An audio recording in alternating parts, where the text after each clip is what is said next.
Aujourd'hui, nous allons voir quelles sont les options avancées disponibles dans le tableau croisé dynamique d'Excel 2010. Donc tout d'abord, je dois ici sélectionner ce tableau en cliquant dessus. Donc dès que vous cliquez dessus, vous avez ici un volet à droite qui apparaît. Donc par l'intermédiaire de ce volet, nous allons par exemple voir que vous avez la possibilité d'ajouter des filtres pour filtrer les différentes données qui doivent apparaître dans votre tableau. Donc par exemple, si vous souhaitez ici filtrer les données par rapport donc au département des personnes, donc vous voyez ici, je sélectionne la cellule département et en maintenant le clic de ma souris, je la déplace ici donc dans la partie filtre du rapport. Je lâche donc le clic de ma souris et nous avons maintenant un nouveau filtre qui vient d'apparaître dans notre tableau croisé dynamique. Pour l'utiliser, je n'ai juste qu'à cliquer ici sur la flèche comme ceci et je choisis par exemple ici, comme c'est le cas donc dans cette vidéo formation, quel département je souhaite afficher. Donc par exemple ici, je sélectionne le département Indre-et-Loire, puis je clique sur OK comme ceci et maintenant donc il ne va y avoir que les personnes correspondant à ce département qui vont s'afficher dans ce tableau. Si je reclique ici sur ce bouton-ci, je peux de nouveau changer donc les critères de filtre. Si vous souhaitez filtrer donc en affichant les personnes de plusieurs départements, vous allez devoir ici cocher cette case-là pour pouvoir sélectionner plusieurs éléments. Maintenant, vous avez différentes cases qui sont apparues, vous n'avez juste donc qu'à cocher les cases. Donc par exemple ici, je vais afficher les personnes habitant également donc dans l'Indre-et-Loire, le Cher et le Cantal comme ceci. Je clique ensuite sur OK pour valider mes changements et voyez donc ici par exemple 3 nouvelles personnes se sont insérées dans mon tableau.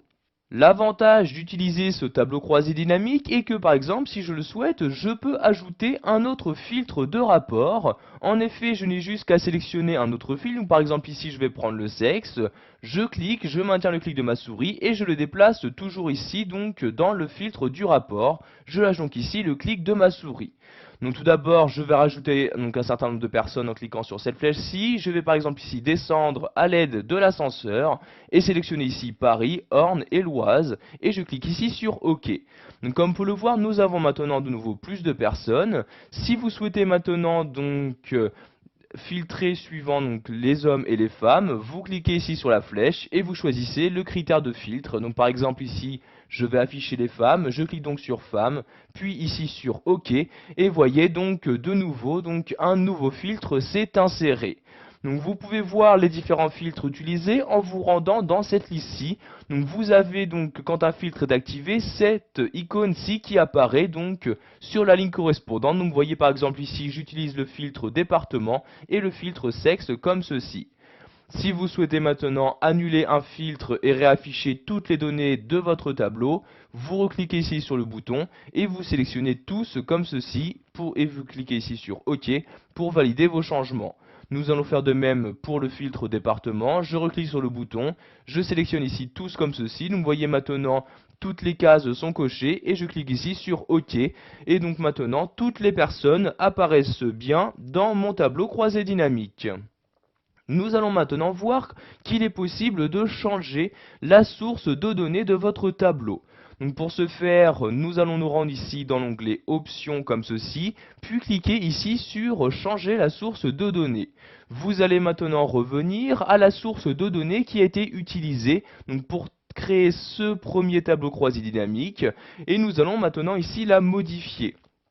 Pour ce faire, je vais toujours ici, par exemple, utiliser donc une donnée interne à Excel et je clique ici sur ce bouton. Je vais par exemple ici enlever différentes colonnes. Donc je clique ici, je maintiens le clic de ma souris et je vais donc enlever les colonnes région et pays comme ceci.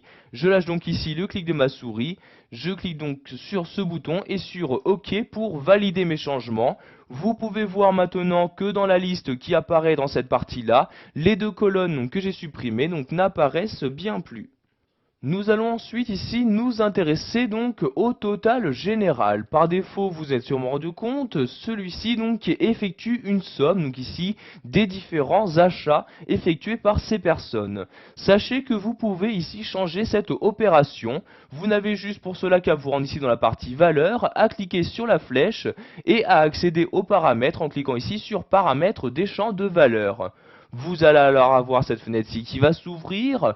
Dans cette fenêtre, vous avez par exemple ici la possibilité donc de changer le nom donc de cette colonne, ou encore, comme je l'ai dit plus tôt, changer le type d'opération. Donc si par exemple ici je souhaite effectuer une moyenne, je clique ici sur moyenne. Donc vous avez bien évidemment automatiquement donc le nom qui est changé. Donc maintenant il s'agit bien de moyenne de total des achats, et je clique ensuite sur OK pour valider mes changements.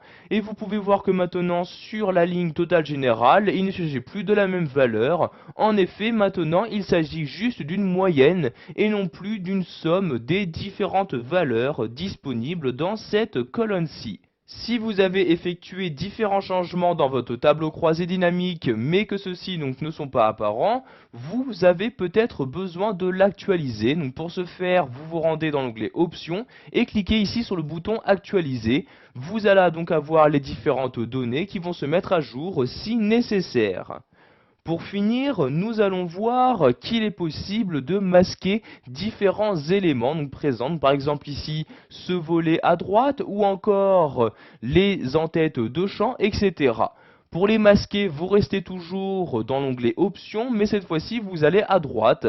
Donc il s'agit ici de ces trois éléments. Donc vous voyez, si je clique ici sur liste de champs, celle-ci se masque, et il s'agit bien donc ici du volet de droite. Pour le faire réapparaître, je n'ai juste qu'à cliquer ici de nouveau sur liste de champs comme ceci.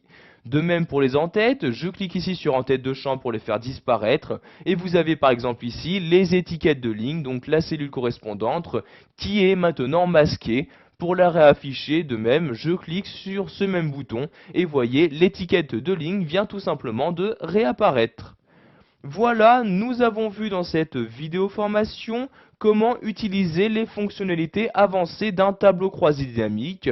Vous savez donc maintenant comment filtrer les données présentes dans celui-ci, ou encore changer la méthode de calcul, etc.